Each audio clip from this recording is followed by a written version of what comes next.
যে কোনো দেশেরই সংবিধান যদি দেখেন মানে প্রায় 60-70% মৌলিক কথা সংবিধানে একই ধরনের থাকে।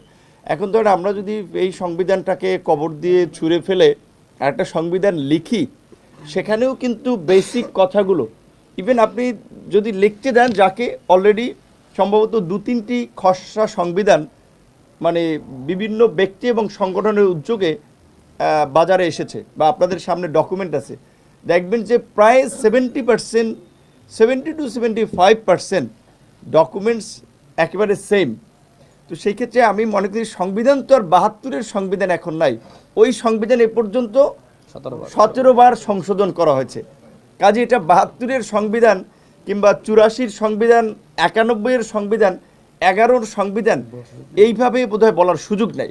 আর যদি 72 সালে যদি সংবিধানের আমরা ধরে থাকি যে ভিত্তি, যে প্রথম দিকে এই 72-এ আনুষ্ঠানিকভাবে সংবিধান রচনা হয়েছে, মুক্তিযুদ্ধে 71-এ আমরা দেশ স্বাধীনের পরপর স্বাধীন রাষ্ট্র হিসেবে রাষ্ট্র পরিচালনার জন্য আমাদের একটা সংবিধান প্রয়োজন দরকার ছিল।